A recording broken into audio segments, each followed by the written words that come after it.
Hi everybody, so I am back today to talk a little bit about casting a circle. I've just gotten back from doing kind of a cleansing ceremony with one of my friends, so I figured this would be a good time. Um, yeah, I just thought I'd start off by talking a little bit about why people cast circles.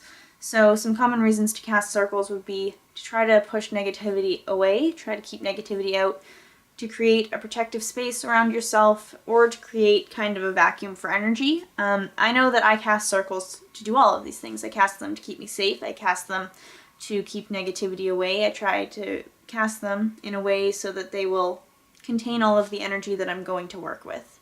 And I find them to be pretty effective, so I think, it's worthwhile to kind of figure out how to do them.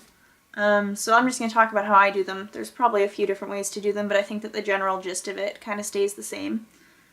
So to start with, I want to make sure that I already have everything that I want to use for the ceremony inside where I'm going to cast the circle.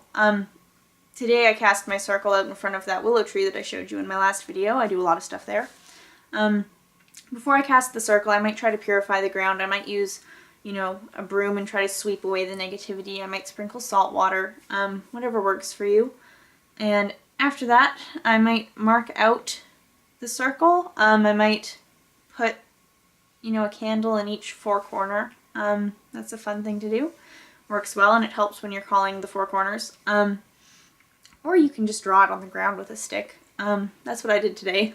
So to actually cast the circle, I would take either my palms, the palms of my hand, and I would place the palms of my hand out, or I would use a wand. And I should mention, just for the sake of mentioning, that when I say wand, I don't mean you need to go out and have a bunch of fancy equipment. The wand I used today was literally a stick I found on the ground that I thought, hey, I'm drawn to that. So I picked it up, I carved it into a wand, and now it's my wand. $0. Anyways, I would use my palms or the wand to try to push energy from myself, protective energy, onto kind of the path of the circle. So I would walk around with my hands out or with my wand out, creating this boundary of energy. So as I did that, I would call the four corners. I would usually just say,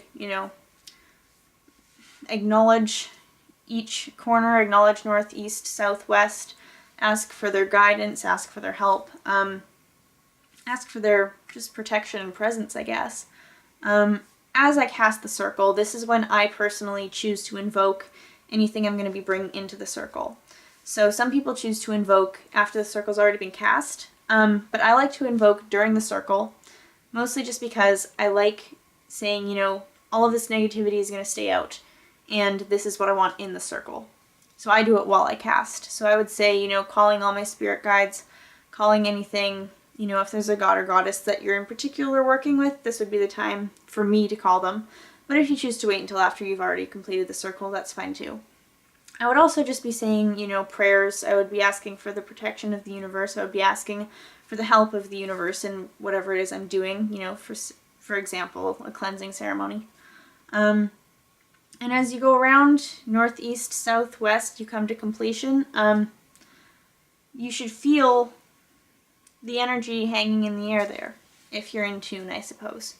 And that's how I know that my circle has been successful, is when I do feel protected within it, and when I feel like it is a vacuum for energy, and when I feel like the energy that I build in there isn't escaping, when I feel like it's just building in this kind of small, contained space. So that's kind of why we do it. That's why I do it, at least. Maybe there are people who do it differently than I do. I'm sure there are.